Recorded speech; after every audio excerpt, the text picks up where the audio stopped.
Hello again, Broncos country. Really excited to chop up some Broncos with you all this week. Bourbon, Broncos, and no BS. Orange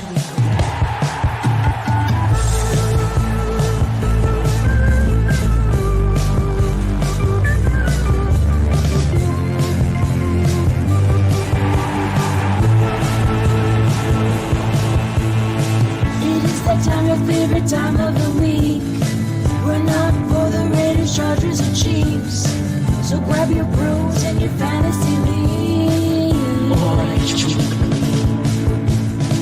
We got that blue and orange blood that you bleed. Rock, Lindsay, Sutton, and Judy. We are the Mile Broncos country.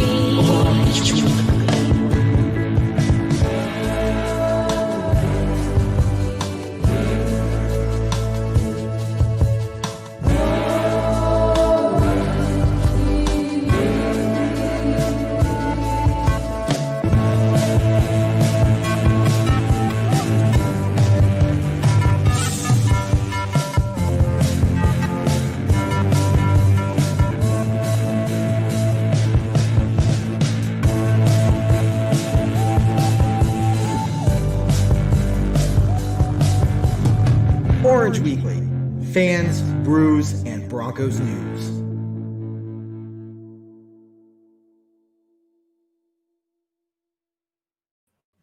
What is up, Broncos country? Kevdan here for another episode of Bourbon Broncos BS. Some of our own teammates are hurt, as in, stuck on a boat, don't have a babysitter, not feeling well. But since David can't be here, of course, I have to represent Team Puffball here. So I hope I'm making David proud, at least for a little bit till I get too hot. But before we get going, guys, hey, if you're looking for any insurance, if you're shopping around, homeowners, car insurance, health, anything like that, give Centennial State Insurance Agency a call. We'll have their phone number running down below here in just a minute. But glad you're all here, and we're going to bring in Jason and Matt. How you guys both doing? What's up? Excellent. Yeah? Yeah, we got some injuries this week, eh? A few. Just a few. Scattered around. Yeah. Eh? One or two or 10. Yeah. Hey, post those comments, post those questions, hit that share button for us, guys. We're gonna start going around the horn here, start talking about some stuff, but we're gonna get to your comments and everything here in a minute. So glad you're joining us tonight, Jason. So obviously you're kind of the injury expert, and I know you probably talked about it a bit on your show last night, Orange Weekly After Dark on Monday. So kind of give us a little rundown on what maybe some of the big injuries or kind of where you see this team going. Yeah, absolutely. Obviously, again, the storyline around the league really is the injury rate right now, and for the Broncos, arguably hit the hardest as far as impact goes. Biggest news as far as biggest impact was Cortland Sutton confirmed ACL. That's obviously a season-ending injury. Look to have him back next year, but obviously doesn't do us any favors this year. Drew Lock is, again, the other big one that came through. Not horrible news, but definitely not good news. I saw a couple different reports on what the actual diagnosis is, so I don't want to speculate too much. The two that I saw were an AC sprain. The other is a rotator cuff strain. Either way, it's not good when your throwing shoulder is the one that's injured as a quarterback. So original prognosis was 2 to 6 weeks. I would expect it to be more along the 4 to 6 week timeline. Again, varying factors will play into that as far as where the team's at record wise, how we're looking and all of that. But again, expect he'll be out for a few weeks, which I'm sure we'll get into later on the show as far as what QB options we have, as the comments are already streaming in. But yeah, that's going to be tough as well.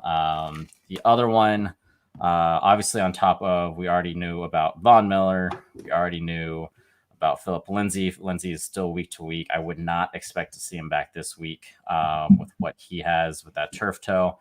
The other one that was confirmed was Draymond Jones will miss at least four weeks with a torn PCL, the opposite ligament of the ACL. Fortunately, that's not a season-ending one, though. They're saying 4 to 6 weeks. I would anticipate that to be closer than the 4 weeks. But either way, again, lots of big names out there.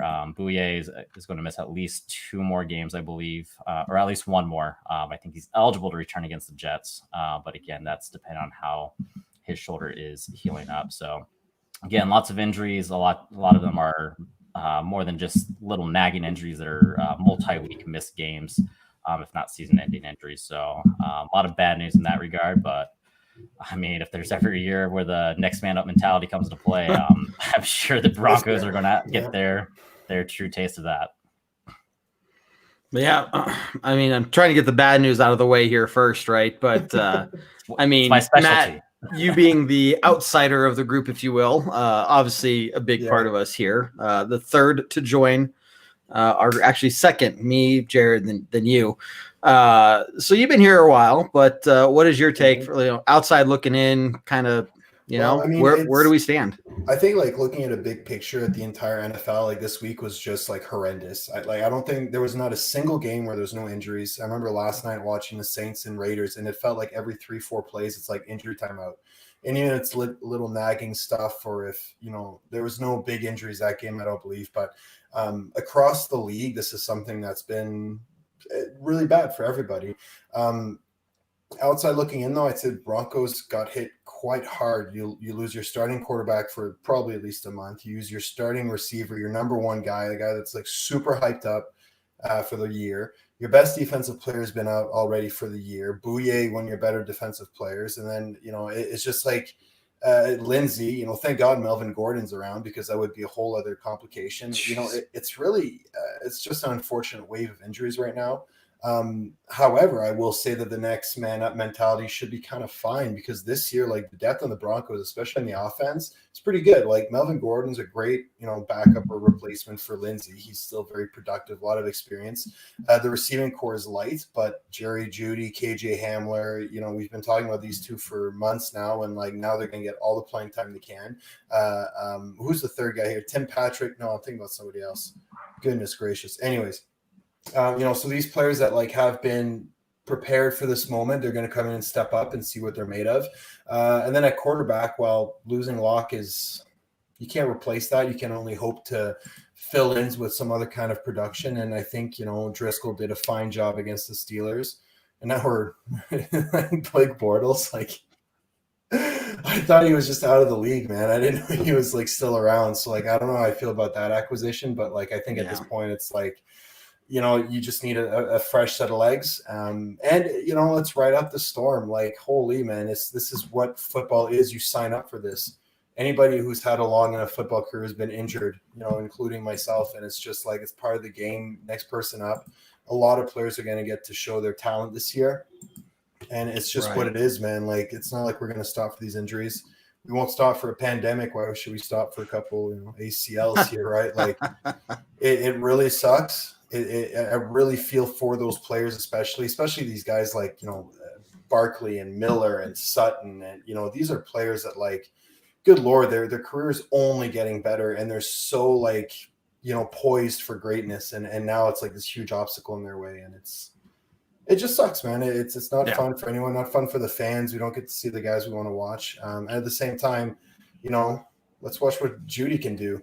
DeAndre Hopkins, I mean, I'm not comparing Jeudy to Hopkins, like, one thing at a time here, but like Hopkins still managed to put up 1,000-yard seasons with freaking Tom Savage and that other tall dude that played for the Broncos nobody likes to talk about. And, Deshaun Jackson getting sacked every 3 plays, and, Deshaun Watson, sorry. And it's like, these receivers can still be productive. We can still win without, the elite players. So, like I saw the comment go by, 2020 will test us. Yo, bring it on. This is going to be it's going to test us as fans too. Man, it sounds like every year we're like so hyped up, and then week 1 rolls around and we're like, again. Like Marco says here, this is we all expected it. Look, David, our own David, just even wrote an article about it earlier this a couple weeks ago, 3-4 weeks ago now. You guys can go kind of read those old articles from a few weeks ago and the ones we have now. Go to BroncosOrangeWeekly.com. You can find the latest podcast, latest show episode here, as well as all the articles that we're writing. So go check those out. But like I said, this is something that we all knew was going to happen. Obviously, I don't think any of us expected it to hit us this hard. Neither did the 49ers. But here's the interesting thing, and we're talking about Driscoll here. The first half when you got thrown in there, it wasn't too pretty. But for a guy who, they were sending 5 guys at him pretty much every play at least, right? They were just trying to get to him as quickly as possible, and he was still able to make some things happen. It wasn't pretty by any means, but his job was to not lose us the game, and he went out there and he gave us a chance. He scored twice. He moved the ball over 200 yards. Like, he escaped pressure. Like, I don't know, man. His backup coming on the field against the Steelers defense. The Steelers defense had 10 returning starters from last year. And the 11th guy was a backup last year because the starter, I think, opted out. And so here's a defense that is incredibly seasoned. It's going to be hard for anybody to go against them. Even, the top quarterbacks in the league are going to struggle against the Steelers. And Driscoll came out and he played as best he could and got us within a win. Yeah. I mean, that's fine. That's what you need from your backup quarterback, right? Now it's like the pressure's on the offense now, not on Drew Lock to execute, right? Yep.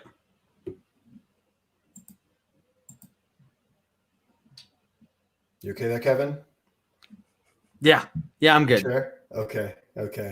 I'm not sure with you, man. I'm like keeping an eye on you with everything happening in the week right now. Like, what are you talking about? Everything's fine. Every day you're messaging me about fantasy, like, yo, who do I play here, man? I'm so nervous. I'm like, Barkley is out and Sutton is out. I don't know what to do with this league anymore. Dude, man, Christian McCaffrey's out for a while. Barkley's out. Jimmy Garoppolo. Jimmy Garoppolo's out. Who else, man? Sutton's out. Like, these fantasy leagues are being like spread across, man. Being spread thin.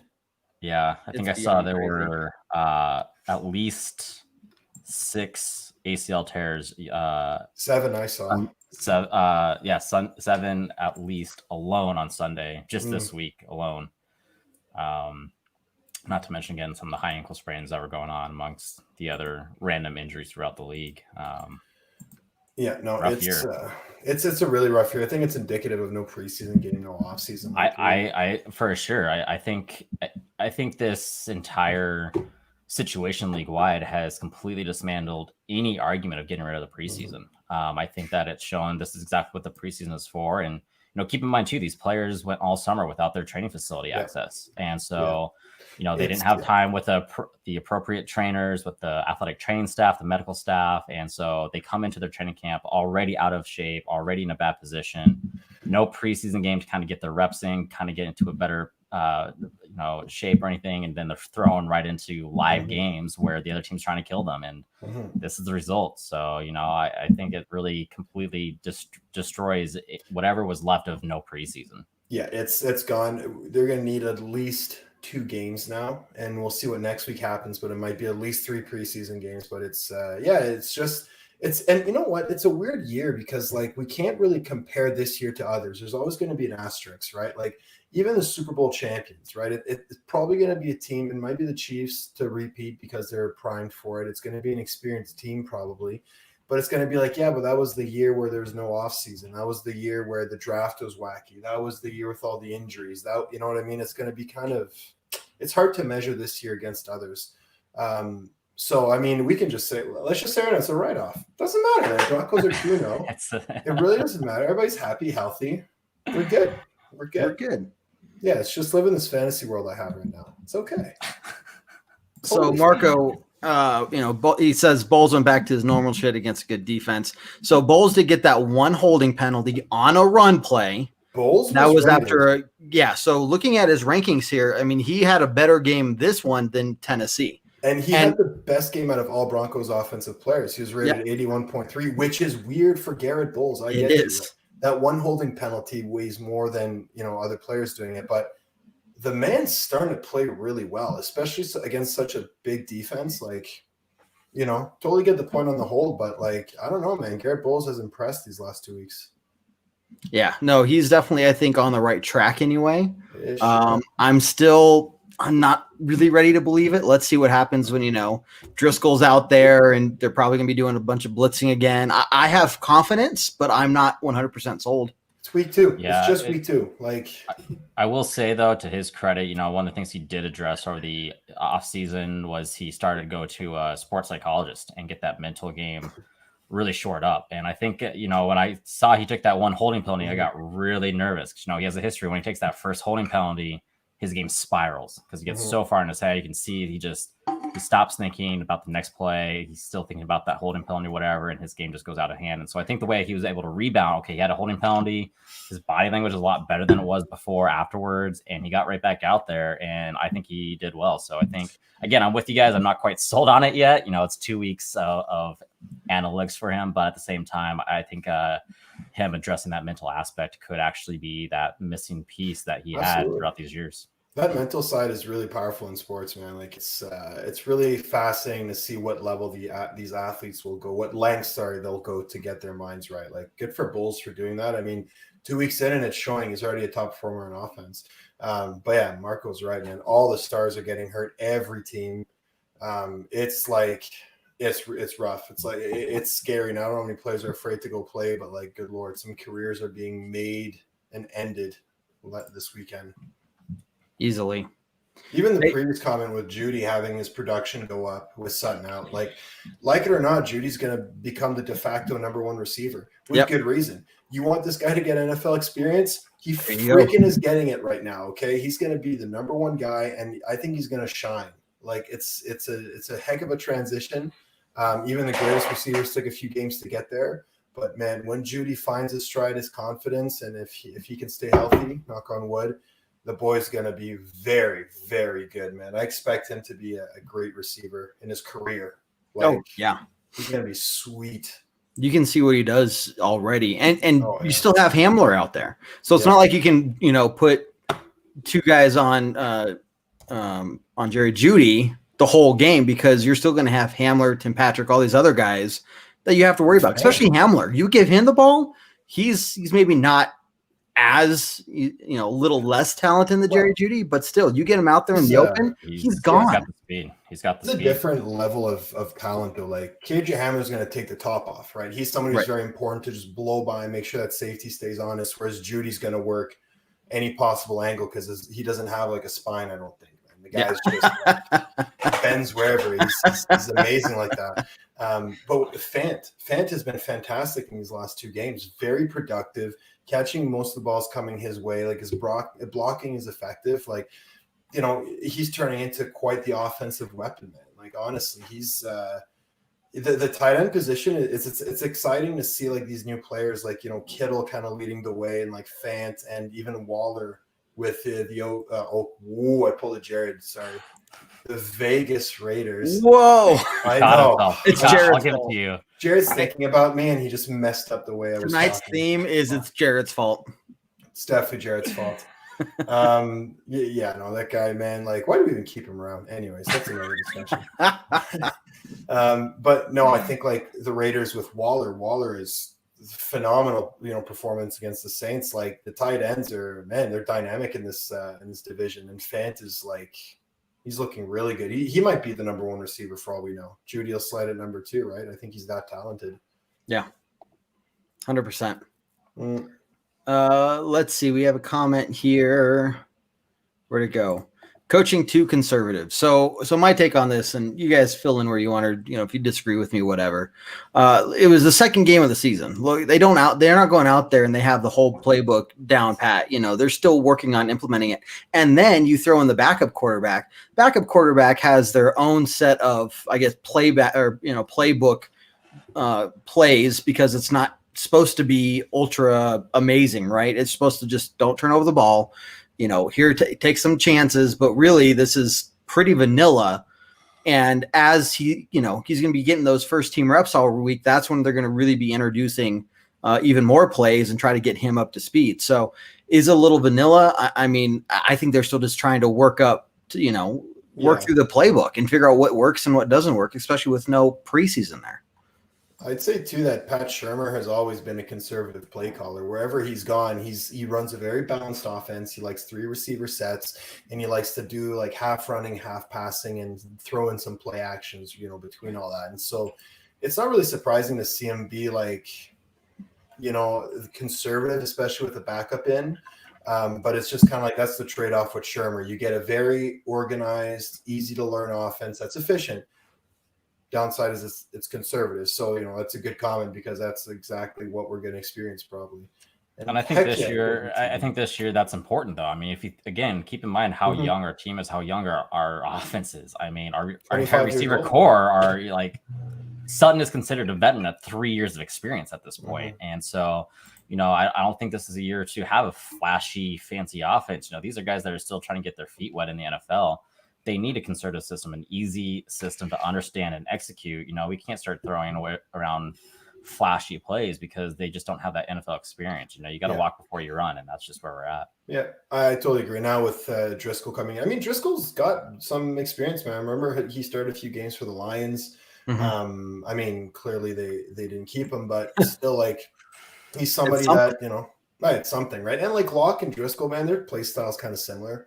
You know, it's not like you have to throw out the whole playbook, but I think it's just a matter of like, this is just Pat Shurmur's style. And, you know, Vic Fangio, he loves his cover 4 match scheme, man. It's like, that's pretty much at least half the plays he run. Like, I'm just throwing that number out, but just watching his defense perform, it's a cover 4 match very frequently. So, you know, these are two older, well-established coaches. This is what they know works, and they just roll with it, you know? Yeah. Live and die by it, but. Here's an interesting point. John, how you doing? And everyone, thanks for joining us tonight. Grab that beer, grab that bourbon, kick back, relax. Hit that share button for us. Glad you're here, and post those comments and questions. You know, we did notice that what? Sorry? Can I answer that one? Yeah. Because I think this is the answer as simple as Devin Bush. I think Devin Bush is the top athlete who can keep up with Fant, and they just covered him. You know, in the safety, Minkah Fitzpatrick, he can cover pretty much any tight end. And I think in the first half, they went after, you know, taking away those weapons, right? So like Fant is your best receiver after Sutton, and Sutton's not fully right. Let's focus on Fant. Fant got some love later on, like he did have a good game, but that's a great point, John. Like, and I think it's just a matchup against the Steelers, man. Like that middle linebacker is amazing in coverage, and then Minkah Fitzpatrick, he fits in that defense like, I don't know, like Kevin fits in like size small t-shirts because he's so short, right? It's just hold up. We have the shortest number of Orange Weekly here. Wait, Jason's shorter than you? Yes. That's why all these short jokes. I'm like, what are you guys talking about? Here's the thing. I might be shorter. His ego makes him tall, but he's shorter in height. Yes, I'm shorter in height, but the thing is, if I fall, I don't start rolling. Like, you know, so there, going in there. Okay. Goodness. Okay. Yeah, we went there. Cool. So Matt, you and I, it looks like Jason jumped off. You know, we hurt his feelings, and now, oh look, he's back. Some people can't handle the truth. That's all. Whenever if he says something I don't like, I'm just gonna mute him. Oh, that's funny. This is why I host my show, is because I have to like true content can't be on here. It's filtered. The truth police is running the show. Silence me. Let me ask you guys something. Are you short enough that you're like you have like trucks that's like jacked up on these giant tires? Are you that kind of height? Okay, pretty much. Yeah, decent. That's okay. No, I got enough confidence in myself that I don't have to have one of those. So you're one of these like big dick short guys. Oh, okay. Yes, exactly. Anyway, back to football. Right. KJ Hamler did shine very well. People needed to go up and get some drinks or something. So, you know, let's start reeling it back in here. And Keith here says, can we stop with the bubble sweeps? Is that just a normal part of Shurmur's offense or what? Pretty much. I think it's an easy play to execute as well. And I think it's trying to make the most out of like the speed we have and the dynamic athletes we have on the field. But to that point, though, it's a play that's easy to diagnose and easy to stop if you see it. And against a defense like the Steelers, you know, not going to work. We're playing the Jets in 2 weeks. Yeah. Is that it? Yeah. Week and a half. Listen, the three of us can suit up and move the ball against the Jets. Like, you know what I mean? That's going to be a different story. But against the Steelers, it's like, I think I don't think we would have necessarily won that game. I think the Steelers are just a better team overall. But we still brought it to them. Like 26-21 that's you know, it's a good competition there.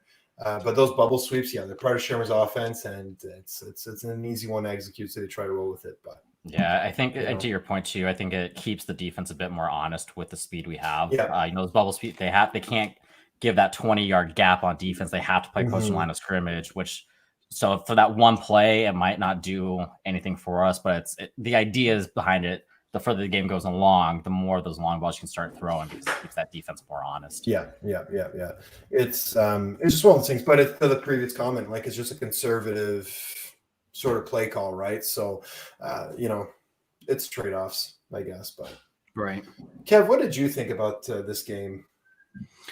So look, when Drew Lock went out, and if you guys didn't get a chance to see, David and I were live during the entire game, calling the game for all of you, and we're going to do that again on October 11th. We're not professionals by any means, but damn, did we have a good time.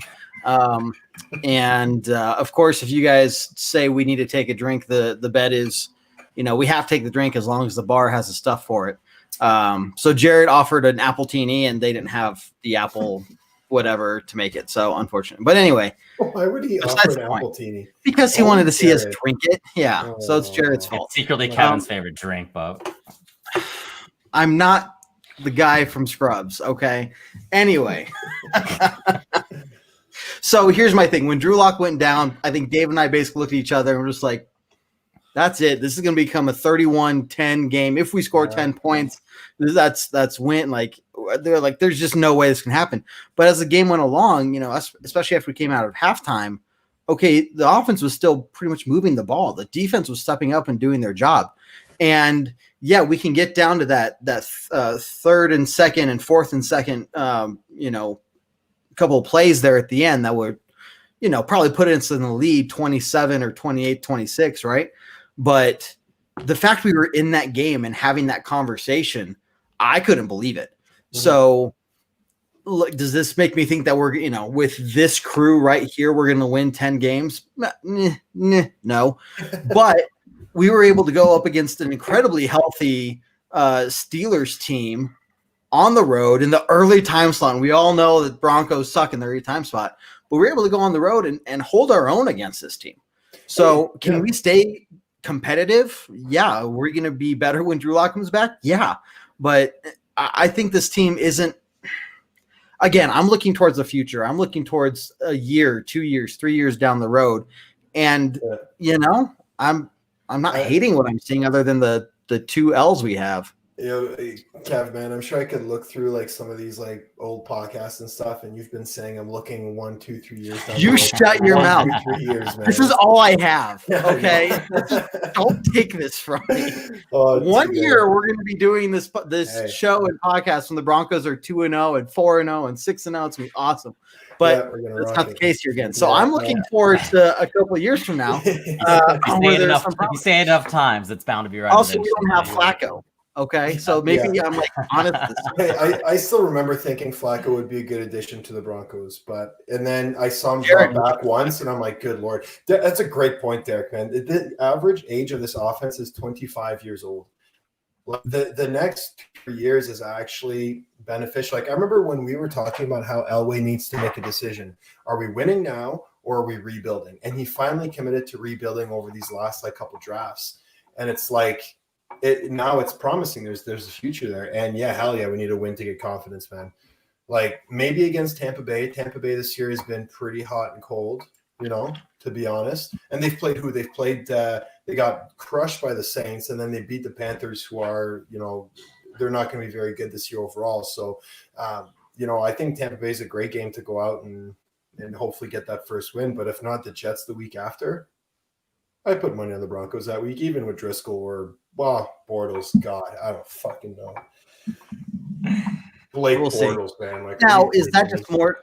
Do you think we're going to keep him as a backup, or do we think that the intent is to start Bortles for a couple weeks while we exactly? No. So unless Driscoll absolutely tanks, at which point like Bortles or Ripien or whoever else is going to get a shot, but Driscoll really needs to suck for Bortles to come in and start. I mean, keep in mind too, with the COVID policies, Bortles won't even be able to be in the building until Saturday, best case. And so he's going to be going into Sunday with 0 reps.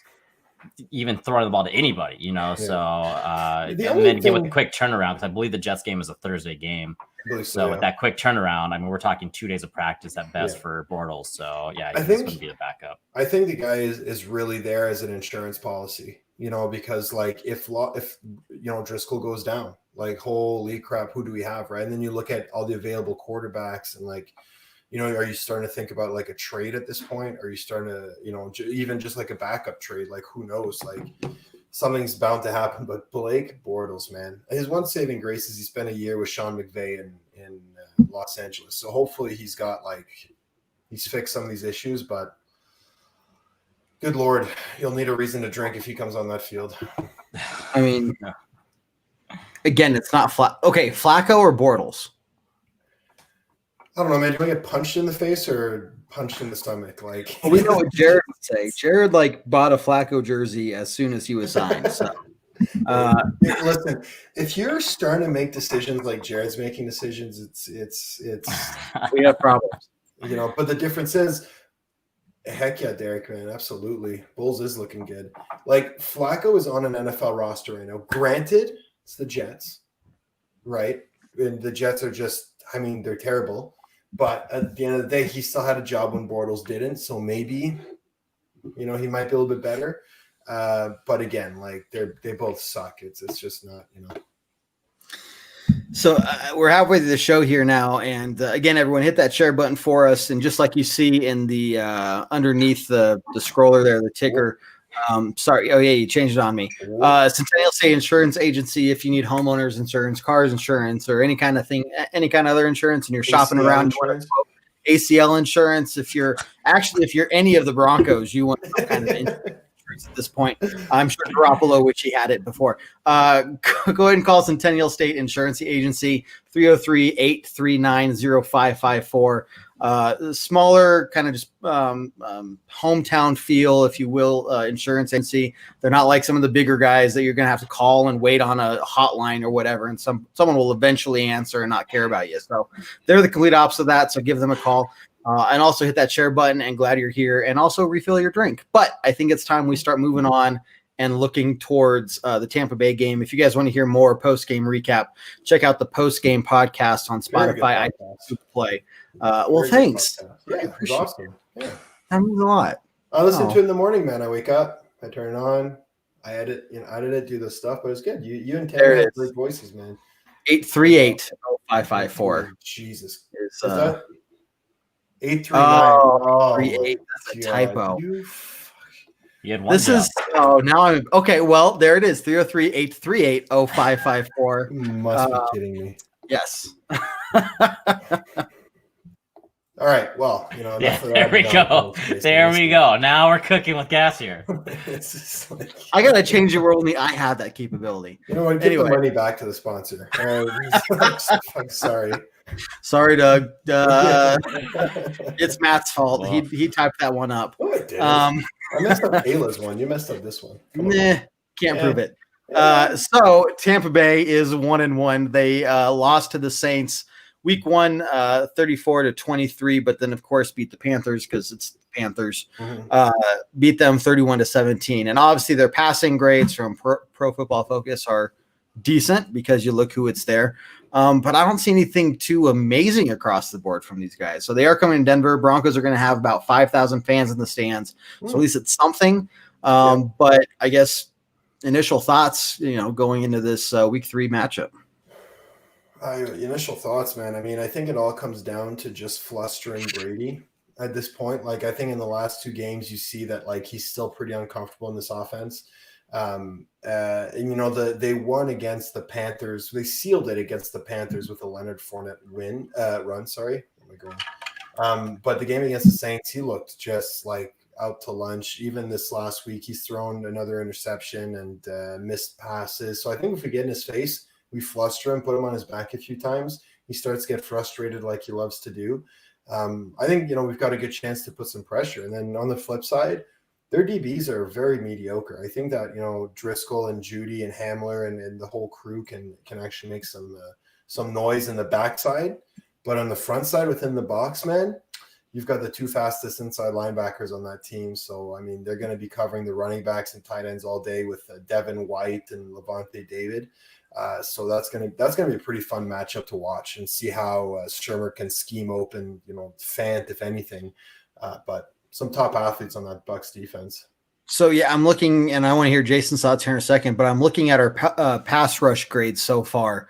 Bradley Chubb through the first two games, from this last game, it was a 54. And above that, you have about 8-9 other players. Actually, Justin Simmons has the best pass rush score out of the whole team from this last game. So, in fact, yeah. So it's like, well, where is Bradley Chubb? Malik Reed is actually number 3. So I know Bradley Chubb is still working his way, trying to maybe be a little careful as he works back from that injury, right? But Alexander Johnson is number 2 at 68.3. So what I'm getting at is that enough to get in Brady's face, or is this kind of a we'll think about it, we'll think about worrying about it, but whatever. Yeah, I think that's been our probably biggest disappointment so far this season is our lack of pass rush. Obviously not having Miller hurts that, and I don't think that it can be overstated enough, but it has implications, right? I saw an earlier comment where, we need to help our cornerbacks out. Well, the way to help your cornerbacks out, and the reason why they're targeted so heavily right now, is because the quarterbacks have had all day and then some to throw. And so, when you give a quarterback 20 seconds to find an open receiver, that's what's going to happen. So, that's what we need to improve on the most, especially against the Bucs. Like Matt said, getting in Tom Brady's face right now is the easiest way. It always has been. He hates people in his face. He hates getting pushed. He hates getting hit. And now that he's kind of being exposed as maybe not as great as a quarterback, at least now, than he used to be, if possibly ever, possibly being a systems quarterback. Our pass rush has to step up. Bradley Chubb's getting about 80% of the snaps last I saw. So he's playing a good chunk of the game. He just needs to step it up. Obviously, again, no preseason hurts coming off a ACL injury, but our pass rush needs to drastically improve if we're going to be able to pull off a win against the Bucs. You're right on that. I think like Chubb, it might be a psychological thing for him too. Like coming back from an ACL tear, that's a hard hurdle to kind of overcome, right? But to your point, I think right now there seems to be a lack of drive on that defensive line. Shelby Harris has been playing pretty well, but not so much as a pass rusher necessarily. Losing Von Miller, I think, is going to hurt a lot more than we may have expected it to, because it kind of completely changes the way you approach the Broncos defense, right? You no longer have to double team one guy, right? You can spread it out, man on man sort of deal. So the best way around that is just to freaking, throw some games in, right? Some tackle and end stunts and some blitzes and just some different looks to kind of put Brady just on his heels a little bit, because we have a winning record against him, and he's a shell of his former self. I think, as much as he doesn't want to admit it, I think he had one ball, man. He hucked it. He hucked it, and it just it went 35 yards. I was like, oh boy. One comment I saw go by about the Gronk piece, I thought it was pretty interesting too, because Gronk hasn't done much this year, and I'm kind of surprised by that. And I read up on it, and Arians is saying that the entire offense is built around getting the ball to the receivers, not the tight ends, and that the tight ends' primary role is to be run blockers. So it's interesting that Gronk is being mostly a run blocker right now. So that is another advantage they have. They have OJ Howard, Cameron Brate, and now Rob Gronkowski all run blocking alongside an improving offensive line. Leonard Fournette back there and Jones, no wonder they're able to break through, right? So I think, as much as we want to stop this passing game from Brady, I think, getting in his face might be stopping the run game a little bit. Let's stuff that so that we take away their main strength on offense and force them to try and throw it deep. Because, maybe he can in that first, second quarter, but man, later in the game, he's not, Drew Brees has not thrown a ball more than 35 yards since 2017. Really? Yeah. Drew Brees has completely altered the way he plays the game, because he's not a young guy anymore. He doesn't have the arm strength and the shoulder, right? So they had to completely build, Jason, to your point, Breeze has become a system quarterback because he didn't have a choice, right? But the thing is, he's so good at it that, I mean, other than the last 2 games, but he's so efficient at it that it doesn't show. But Brady, like, you know, he's not 25 anymore. He maybe not be able to throw it that far. Like, it's fine. Accept it and build a system around it. Flip side is he went to Bruce Arians, who runs a vertical offense built on, you know, big tight running wide receivers going deep down the field. Absolutely. Gronk is much more of a lineman than a tight end right now, which is, I mean, it's a hell of a tight end to have as a lineman. So it's good for them, but he's not. Yeah. So Debbie asked a question, and what we're going to do here is plug Ragers, the new Orange Weekly podcast. Saturday, which was released by Saturday afternoon. So Ray and Jared will break down the upcoming games betting lines for the Broncos and different positions, different lines to look out for, and even just the score of the game. I think they were 4-1-1 during the first week. I don't know what the record was last week, but Raymond is really good and really into sports betting, and he'll explain all of it to you and explain what bets he's taking and why. So Debbie, if you want to check out what Raymond is taking on the game, and he has no problem picking against the Broncos if the bet isn't there. So he'll give you the honest truth. Check that out along with our other podcasts. Just go ahead and search for Ragers, RAYERGEGERS. How are they spelling that nowadays? Well, I don't know. You don't know this guy's phone number. You don't know our own podcast name. Well, it's like wagers, but with an R. Anyway, Spelling was never his strong point. No, can I like kick him out again? Just, you know, he needs a timeout. He needs a timeout. He kicked himself out. He knows. Oh, he knows. Really check out Ragers. There, we win. Yes, check out Ragers. Absolutely. Yeah, no, that's a good question though. Bucs or the Broncos? I think it's going to be a great matchup. You know, I think it's going to be very even. I think it's going to be one of our most even matchups of the season, to be honest. So, I mean, Brady's playing like a backup, so there we go. Lily's got it. Ragers. Lily, you're on top of it. Hey Lily, we have an opening for the show on Tuesday night at 7 p.m. We have an opening for. I'm the founder. I can fire all of y'all. No, that's what I'm saying. That's the opening. We have an opening for founder of the company. So anybody interested, just send your application. Yeah. No money. There is no pay with this job. No, and we rip on you 24/7 for 5 years. So good Lord. Okay, so yes, very even matchup. And I want to backtrack just a minute here. I just gave Bradley Chubb a lot of shit for his pass rush skills.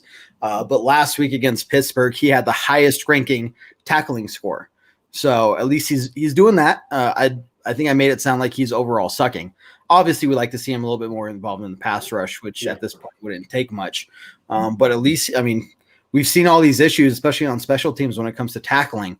But Bradley's leading the defense in general with tackling skills, at least. Yeah, which he's always been good at. So, I mean, that's awesome. I think it's a confidence thing, and just like I was watching the Panthers and Bucs, and they had an interview with Bridgewater, and after he like ripped his knee apart and he went through the surgery and like the 2 years of rehab, he was on vacation, I think, and their friends were like doing cliff jumping. Okay, and he wouldn't do it because he had the injury, but he was like healed and all that. But he talked about how him choosing to take that leap and jump off the cliff and like hit the water and stuff was a big reason why he's playing the NFL right now. He needed to get that confidence back in his leg and just that fearlessness, you know, to not be afraid to get hurt, right? So a lot of these guys coming back from injury, I mean, unless you're Adrian Peterson, who I think he just grew a new ACL, like came back, ran 2,000 yards, man. Like that's you know, that's your thing, buddy. But like, I think for Chubb, it's going to take a few more weeks for him to really feel like his old self. Oh, sure. So, I mean, we'd love to see it right away, but it might take a bit more patience, you know, unfortunately. Yeah.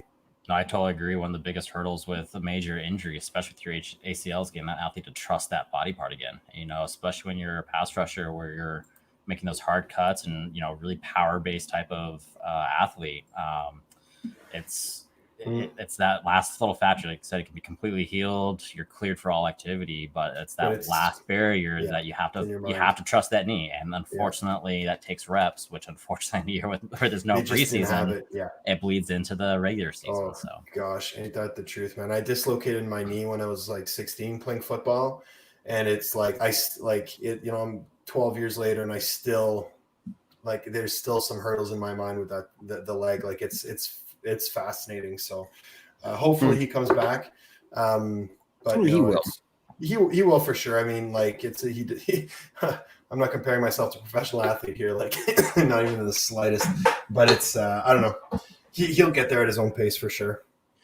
I think it wouldn't be as big a problem if Vaughn was out there. And I don't want to harp on it because it sucks. And we all know that it's the fact of the season, just like not having Sutton now. But I think we need him to be out there. And maybe that's, he needs to be a little more careful, at least in these early games, while he works his way back up to that. Yeah. And not to be like, dismissive of that, because you're right. I also think that this is a time where the Broncos are finding a new identity on defense, a new leader. It used to be Von Miller for, over a decade, right? He's the guy that you build the defense around. And now he's not there. So it's like, what are we doing? And, Justin Simmons is a player who's really coming through in the last couple of years. Alexander Johnson, wow, what a great centerpiece for the defense. I think with Chubb, once he finds a stride, it's going to help too. But like, here's a defense I think is an opportunity to find, who are the leaders who can really step up, and that's going to help in the long run with the whole franchise. Easily. Absolutely. But Jason, I think you're right. I think this is going to be more evenly matched than we necessarily anticipate. I always love the climate advantage of Mile High. I think that's something that we always have to bring up. Like, Brady's like he's not what he used to be, right? Traveling from Tampa to Colorado and all these circumstances and everything. I think the Broncos always have that advantage. I just think that the strengths of the Bucs are going to match up well with the strengths of the Broncos, especially within like the Bucs defense. Like we'll talk a heck of a lot more about it on the pregame podcast, which is going to come up Thursday. See, I can plug too, Kev. But Devin White and Levante David are two outstanding and athletic linebackers. And so, they're going to be hard to navigate around. They've got Shaq Barrett, who we know very well from his days with the Broncos, and Jason Pierre-Paul, who's kind of ageless, not getting the sacks anymore, but he's a really, really solid edge player. And, so I think within that defensive core, there's some strong players. If we can get behind them and start picking on the DBs, which I'm sure Driscoll can manage a little bit of, but it's going to be a good matchup. I think both teams are going to score, and it'll be exciting. Hopefully, come down to the wire again, and then Fangio can fuck up another timeout call, and then we can be right back here talking about how stupid it is. Right? Yeah, I think that'll be I think it's going to be a game where it comes down to who executes better. And I within our own staff, I was harping on that yesterday. I talked about it a bit on the show last night. It's these players to win these close games. It's about the execution. The coaches can put you in the right position, but if you're Jerry Jeudy, you have to catch that clutch pass at the end of the game. If you're the offensive lineman, you have to give your quarterback a chance to get the ball off on 4th and 2. The coaches can put you in a position to succeed. The players have to then execute, and I think that's what this game's going to come down to: is which team comes up with that executed clutch play towards the end of the game. Mm-hmm. And hopefully, Brady has none of those left in him. So let's hope. Yeah, here's hoping. So, looking at some of the more of these stats, the Broncos have the number 11 ranked defense, and this is only 2 games into the season. I get that, but I think that says a lot about our defense. Now, you don't want to know where our offense and our special teams are ranked. At least below number 2. I said under 2. That's got to be correct. Unless we're number 1, that statement is correct. I think it's correct, but it's bad. It's real bad. But we don't have AJ Boye back there. We don't have Von Miller, but we still have the number 11 ranked defense. Mm-hmm. And I think these guys are just going to get better. So we're missing some key players back there. It's also a telling of Fangio's scheme. It's not strong of a scheme, right? It's really hard to play against naturally. So I think we'll always be in that top 10 conversation. But I think if you stay in that area, at least, if not move up some performance-wise, and your offense kind of gets a little better.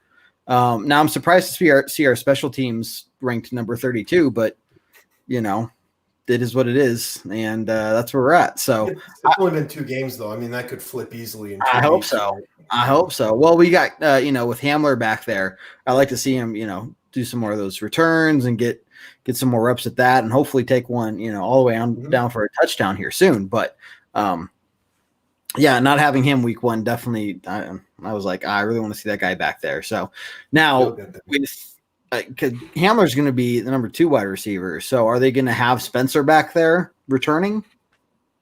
Will Hamler really be the number 2? I would think so. It's going to be an interesting one because I don't think there's going to be a traditional 1, 2, and 3 here. I think it's going to be like find the open guy between Judy, Fant, and then a rolling between Hamler, Tim Patrick, and Hamilton. I think Hamler and Hamilton are going to split time a lot just so Hamler can still play special teams, and they're both really fast. Like they play the same role. One is clearly better than the other, but they play the same role. And then, Tim Patrick and even Cleveland. Tyree Cleveland had a great first game of the year. He had a nice catch, and he'll play more too. But I think I think you're going to start to see a lot more like spreading the ball around as opposed to like try to get it to Sutton and if not Judy. But to your point though, Kev, I think it'll be interesting to see maybe Spencer back there taking some returns in Hamler, and I don't think they're settled on their key returner right now. So. Right. This is just more tryouts, right? I think somebody posted a comment like way at the beginning. He says like preseason week 3, like pretty much. Let's be honest, It's just, I think it was Red Claw that said that. So 100%. Yeah. So I mean, it is what it is. It is what it is. I mean, look, 0-2. Obviously, it sucks. Yeah. I'm still impressed that Hey, we held our own against the Steelers in the second half there. You know what you didn't do though? Do you know what's like? It's you're 0-2, but at least you didn't score 39 points, have 0 turnovers, and still fucking lose the game. Did somebody do that? Did some team have that situation happen to him this week? Yeah. And it's freaking impressive. No team has also choked by 25 points in a Super Bowl. No Super Bowl has ever gone to overtime except for that one. Which Super Bowl was that? It was a couple of years ago. Can't remember who was playing, but I remember it was a big deal. But at the end of the day, at least the Broncos aren't the Falcons. Okay? You have one of the highest payrolls in the league. A Hall of Fame quality quarterback, a Hall of Fame receiver, and you still fucking suck. We need a new damn coach, but that's okay. It's for another talk show. Well, Judy will definitely get his first TD this week, Rob. I would love to see that, man. He's on my fantasy team, and I have to dangle him for some trade pieces. In case any of you guys, I didn't have a single injury on my team, so if somebody, I know, if somebody wants to trade for Judy, I'm just saying. Nope. I'll trade you Drew Lock for Judy. Yeah, I think that's a fair trade. I'm off for I got to throw it out there. I see nothing wrong with that. Yeah. So how about some quick fantasy things? Obviously, I beat Jason. It was fantastic. His team name is Kevin's team still Suggs, but of course he lost to the team that he's mocking. So that's a positive thing. David did lose to the auto draft. I'm talking over you. David did lose to the auto draft. So now the auto draft is 2-0. Yeah. So I think that speaks a lot more about the rest of us than it does for the auto draft. Because, listen, I'm 1-1, but I lost to Jason week 1, and he had you scored the most points. You know what I mean? It's like it is what it is, but hey, no injuries yet. I'm pretty happy. Knock on wood. Kamara has now become the highest drafted player in the league. We'll take it and run. But anybody want Judy? You sure? I'm negotiating here. Come on, Kevin still Suggs. I'll trade you Judy for. Well, we'll talk business later. I don't really like what you got going on here. Anyways, maybe not. No, I'm the one who sends people to timeout. That's my job. Oh man, it's his job, but he's usually the one that ends. What? This is why everybody likes me better. That's all I want to say. Yes. There's many reasons why we like you better. Okay. Any ideas from the third party right there? Feel free in the comments to drop down whether you like myself, Jason, or this other guy more. We'll take a poll. But anyways. Okay, so big picture, what do we expect from this team, this Broncos team coming up? Driscoll will be back there. He'll have all the first team reps this week at practice. no Philip Lindsay, but Gordon's back there. So me personally, I didn't see how Tampa's run defense is, but I'd almost expect us to run quite a bit, at least open up the field for Driscoll versus try to force something down the field. Definitely going to lean on the run. I think big picture, I think we're going to see a competitive game because I think the Broncos right now have nothing to lose.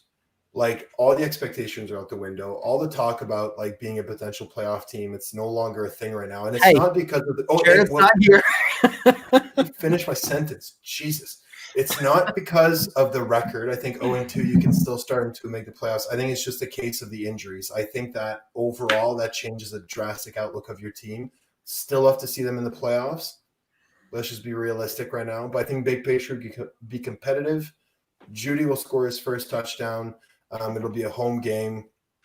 The outcome, I'm not sure, but I think it's not going to be a wash for the Bucs by any means. Like I think it's still going to be a nice game for the Broncos. We'll hang in there. Potentially win. Could win. Yeah, I would love to see a victory here. I think that would be huge. Not only for the record, but for the confidence level, which we talked about a little bit earlier. But if we're talking big picture, I'm worried about this team this year. I think big picture, I do think we have a team that, when healthy, is absolutely a playoff team. I think with the pieces that are currently out of the roster, I'm worried about what the 49ers went through 2 years ago, the year before the Super Bowl run, where they were plagued by big injuries and won 4 games that year. So it's kind of where I see us going right now. Big picture. Again, I hope I'm super wrong about that. Either way, I'll be cheering for us either way. But I'm worried. What happened to those 49ers when they had that really bad season? They got Nick Bosa, who's another player that tore his ACL, but like, I don't know, man. This year is just different, but I like your perspective for sure. It's going to be hopefully we get that first win. And against Tom Brady. Yeah, right. Yeah. That's huge. So I do, since Jason, you're here, I want to. What is the purpose of an ACL? Because I never hear about it unless somebody tears it, and then it's like, well, why is it even there? It seems like a very worthless. 3 minutes left, man, and you ask what's an ACL? Yeah. Why? The ACL is a stupid ligament that only serves for bad news. Right. It's tough for anyone who does actually care. It's a crucial ligament in the knee that keeps the lower leg, the tibia, from sliding forward against the femur, stabilizes the knee. But yeah, you never hear about ACLs doing good things. You never hear about an ACL scoring a touchdown or an ACL getting a game-winning field goal. You always hear about it ending somebody's season, which I'm just saying. I never wake up in the morning and goes, man, my ACLs feel good tonight. Like I'm feeling good. I'll put it this way. Here's a great comparison. An ACL is like an offensive lineman. Okay. If you hear nothing about the offensive lineman / ACL, it's doing its job.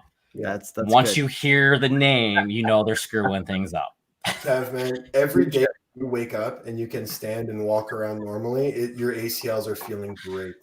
I'm going to say it. Whenever I get up in the morning now, I'm like, you know what? My ACLs are good today.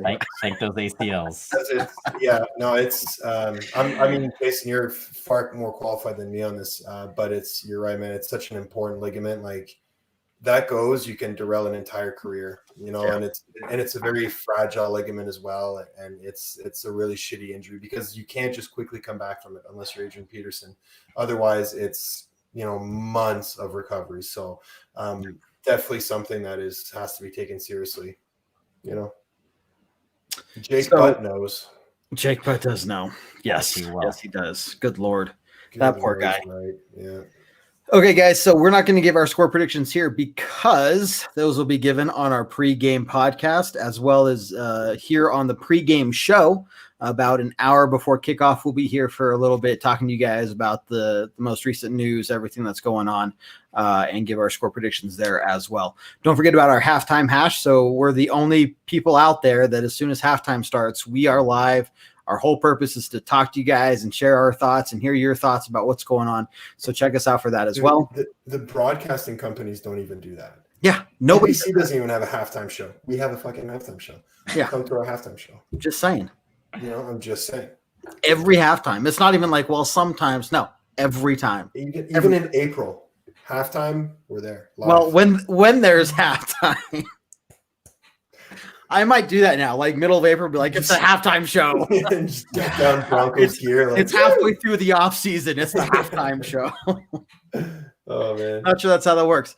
Okay. Hey, everyone that's joined tonight. I appreciate all of you. We'll be talking more later through the podcast and Sunday shows.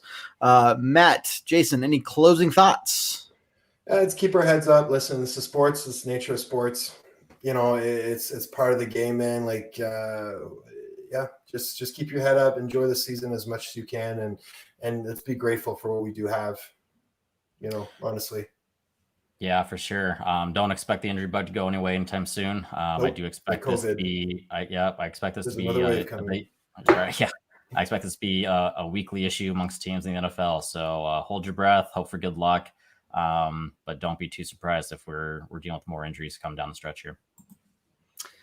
Hey, so once again, quick shout out to Colorado State Insurance Agency for sponsoring us. They're fantastic. Make sure you give them a call if you're here in Colorado. And yeah, that is the right number now. Yes, right? The number is correct. I don't know who changed it. I typed it in correctly. I typed it in correctly, and then somebody typed it in incorrectly. 303-838-0554. And so from my behalf on Orange Weekly, but also Team Puffball here, better than Team Visor, we're going to end everything on a very strong Go Broncos. Go Broncos.